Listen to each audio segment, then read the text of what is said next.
unafikiria unatafuta mpoa, kumbe unaita ile kitu ilikuwa ikumalize kabisa. Liletwa mojinga. Ekemonda. Endongani. And with that said, it's good. It's what? It's good. It's what? Welcome to season 2, episode 4 of The Damage Has Already Been Done. Now, this story today has so many twists and turns. So please, when you see me, make sure you grab yourself a snack or a whole meal, water or an energy drink. Come on, mtu wa kuinama. Save to watch later. Our today's story is about two girls, Elani and Dora. Now, unfortunately, I don't have a background check on them, but I'm going to start the story where it all went down, tuende tukienda chini tutafuta rock bottom, because I don't think the story has a rock bottom. So let's start with Dora so that you can get to know how she met Elani. Dora was a corporate baddie and she used to love her job. She would deliver, attend to customers nicely, deliver work on time to the boss. She was that type of employee, okay? Now, Dora used to interact with so many people because that's how her work was. But she never used to mind this. A customer would come, they laugh, hihihaha, and then they go. Now, there was this one specific man who used to come to the office. Dora would serve him, alafu akimaliza anabaiya Dora lunch. Like, Dora would say, no, I'm okay, but the man would insist, na nani ataki food. So cool. Day 1 he comes, he actually has business in the office. Day 2 he comes, nikatu anataka kuboeka. Day 3, you know those type of customers, right? Yeah. So one day, this client asks Dora out, and Dora is like, oh my God, I'm not sure that's correct, you know, ethics, la la la.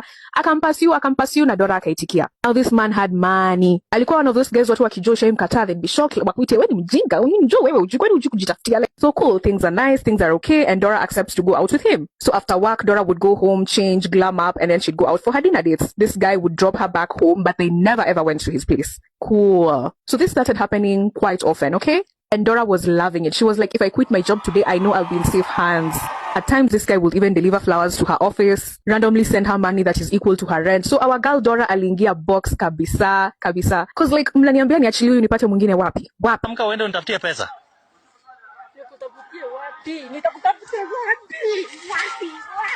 Guy was a good communicator, good listener, always calling. Akisema nakupigia 8 anakupigia 8, see 801. Good. Now, you know everything good comes to an end, right? Yeah. Apart from dinner dates, this guy also used to go clubbing a lot.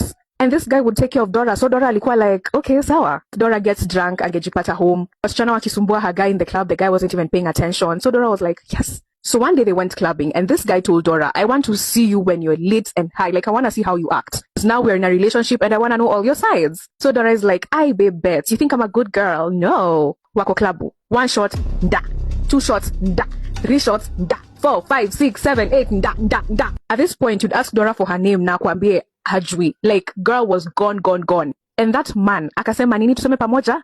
Inda. As I told you, this guy used to take care of Dora whenever she was drunk, right? But this night she was extra drunk. Msichana ako blacked out completely. Ushai blackout, yani adi ukiumia, unakuja kusikia uchungu the next morning. That's how Dora was. So this guy took Dora home, akamlalisha kwa kitanda. Now Dora doesn't know what happened that night, but we're going to try to paint a picture of the results that she found in the morning. Let me try making a scary face as we enter the scene. When Dora woke up in the morning, she found some blood on the floor, but there was no blood on her hands or anything like that, okay? So when she woke up, she's trying to find her man. She's trying to remember what happened yesterday. She can't recall anything. Akaenda kushika glass, akunywe maji, but when she was trying to hold the cup like this, she felt pain in her palms. Going to check, she found crosses drawn upside down on both of her hands. Hapa kwa palm, hapa. Let me tell this part of the story with a smile so that it sounds less scary to you guys. The weird thing about this wound is it had healed. Ushaijikata alafu ukapona, even though ilikuwa inaka. But it was still painful inside. Oh, what a moment in history. I'll never forget that. So we all know how it goes here. Dora tried to reach that guy, but wapi. Boy wasn't answering. Another weird thing is as days went by, Dora started forgetting this man's face. Whenever she tried to remember their memories together, she'd just see a body, like, you know, you see the body but the face is blood. Ushaikuwa exam room, ukaona swali mlifunzwa na lecturer, ukajaribu kufunga macho hivi ukumbuke nini iliandikwa kwa whiteboard, but you can't see anything. You're just seeing, yes, unaona writings, but they're not clear. Now that's how Dora remembers this man. Cool. Akajiambia acha nitulie, nisiambie mtu kenye imefanyika, and I just move on with my life. Kidogo, things in her life started becoming weird and going so wrong. 1. On a random day, she lost her job. She had a side business apart from her job and it also started failing vibaya tena sana. 3. I don't know how true this is, but she says, one day her friend came over and she started complaining that her legs were painful, so Dora as a good friend akasema, acha nikumassage, acha nikona kamassage ilapa. 2 weeks later, that friend got into a very bad accident and lost her leg. Yani her legs had to be amputated. 4. She prayed for her baby cousin when she was going to do her KCPE, and that baby cousin died a week before her KCPE exams. At first, she never linked these things to herself, but this next part of the story is what made her think, oh my god, I am the problem. So Dora alikuwa pabaya in life to the point where money yake imeisha, so she can't pay rent, she has to go look for a cheaper house. Nyako amezoea, so she's living a whole different life. She started hating men because she was like, a man got me into this, so why should I excuse the rest? A few months down the line, she changed her sexuality. Now trust, because I've seen the pictures. She was indeed a very handsome and beautiful stud. Yo, ushayona pretty studs. Now that was who? That was Dora. So she was feeling herself, a brand new lifestyle. She feels like, oh my god, this is who I was meant to be. Cool. So she started posting herself, you know, feeling a little confident. She feels like she's bouncing back, but life was still so bad. She was just trying to gas herself up. Vitu zikawi bad venye zilikuwa zinaka. So cool. Akipost, there are so many people who used to comment, okay? So many. Marry me, kuja unipe, and I wanna send stickers zile zimepanua miguu.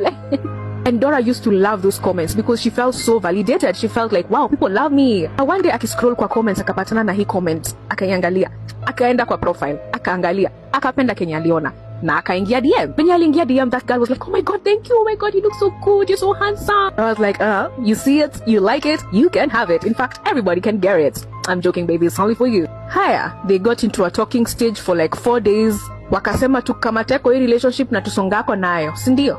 Cool.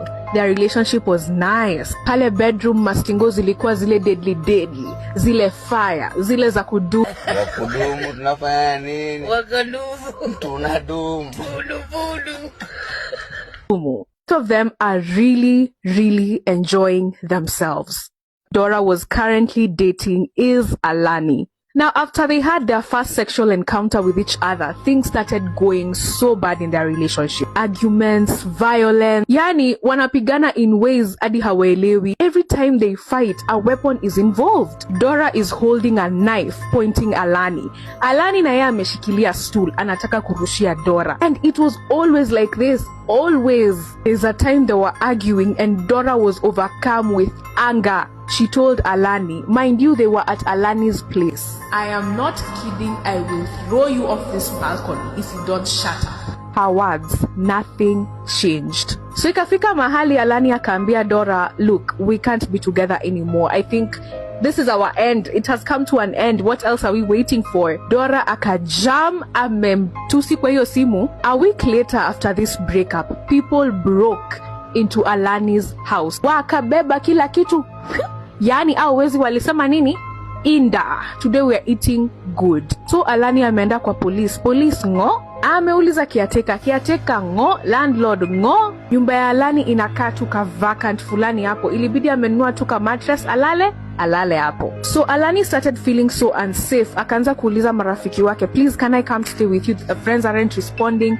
Others are like, oh, you know me, I'm leaving my boyfriend, I'm sorry, can we do this another time? Elani akaona kama my girlfriends aren't accepting, let me try my homeboys. Homeboys na wanamwambia kumove ni tricky, mimi niko na dem, vitu kaa hizo. Luckily, one of them accepted. Let's call him David. Now, David was a sweet boy. A nerd. He's a handsome nerd. You know those nerds who are chill, calm, and they know everything. Yani, yeah. When Elani was staying in his place, not even one time did David try to touch Elani or convince Elani to sleep with him. Elani alikuwa analala bedroom, David analala kwa floor. Wamekaa pamoja, and even without touching each other, they started falling in love with each other. And eventually they started dating, so akaanza kuishi kama girlfriend and boyfriend. After 3 months of starting their relationship, David went to introduce Elani to their mother. Now, this wasn't an introduction per se because David was going to visit his mother, but he did not want to leave Elani behind. So he told Elani, you come with, no problem. Wakaenda. Fika huko wamekaa, wamepikia mom, sharp, everything is okay. Jioni kafika, but before they left, the mom requested to pray for them. Now, how it used to work in David's family is the mom ataanza kuomba and then everybody else in the family prays. So the mom finished praying and then she invited Elani to pray and she insisted they hold hands when they pray. So watu wameshikana mikono, Elani is praying. Cool, wakamaliza wakaenda home. A week later, David's mother dies. The other week, kuna mtu alikuwa anachunga ushago yao. Their house caught on fire. Akiwa tu hapo. Luckily, he never died. Another time, David's sister and her husband went to visit David and Elani. Now, David's sister was pregnant. Wamekapo, Elani has had the sister, they are talking, they're in the kitchen cooking. Elani akaguza tumbo ya David's sister. Akamuuliza, oh, how months are you in? David's sister said 6 months. David's sister was going to give birth. She lost her life and also the baby lost her life. A few days later after that happened, the husband's sister committed suicide. So all this is happening, ye hailewi ni nini. Also, David is just in a very bad state. So with all this happening, David went into a very bad state, depression. They tried seeking therapy, they tried everything they could, but David couldn't handle it. He ended up committing suicide. Elani is looking at everything that is happening around her. Pia yake ingia into depression because she couldn't handle it anymore. The man she thought she was going to marry, ndoyo ameenda. Pesa ya kukula, anakopa. Pesa ya kushuka, anakopa. Mind you, this is not the life she's used to, or she was used to, or she was living. Marafiki now, ngo. She told her best friend this story. The best friend told her she's cursed. The next morning, Elani is blocked. Now at this point, she's like, She started using her skin to relieve the stress and the pain, if you know what I mean. Starving herself, and allow me not to continue because I'm going to cry. She tried reaching out to Dora. Amejaribu mara mingi, and finally Dora alimu-unblock. And she knew she was unblocked not because of her messages, but because one day Dora called her. She asked how she doing, and Elani's voice was low, and she just wanted to go, get out of this world and go. She sent some pictures to Dora. Know that eulogy book, akamtumia za watu wote that have passed away in like less than an year. And Elani just started breaking down and crashing out. Now his story nilifikishiwa hapo because they sent me this message and waited for me to accept their request so that they can continue with the story. And the person who was telling me this story is Dora, and she says she feels so guilty because she knows for sure she's the one who made Elani's life like this. Her life has never changed. That is Dora's life ever since last year, because this started happening to her last year after that man. She has never found a job. She has never started her business. How she survives in this city of Nairobi is through mumamas. And she says if she's with a mumama, marriage yake haitaka more than like 2 years. Even that is a lot. They'll divorce with the husband eventually. It's like a curse following her and everyone who associates with her. She stopped talking to her family completely. I personally want to know what's going down till now, and when I get that gist, I'll come and tell you guys. But please be careful. Ever since I told that story for Susanna and Emily, it's like I'm just receiving a new story every day. At this point, I'm like, nipende nani na niachane. And in fact, I'm like, let me just stay single. You know what? I'm okay. Kama nilikuwa na boyfriend hunt, nimeacha. Like, is this a common thing? That's what I just want to ask. Is it a common thing? Because I saw another story where you guys were tagging me of a South African babe, and I was like, nah. Yo, so let's see whether Dora will reply. Let's see how it goes. I'll keep you guys updated. Anyways, mniombe kuna kahoma kana nishika, please. And I love you guys so much. Bye. Mwah.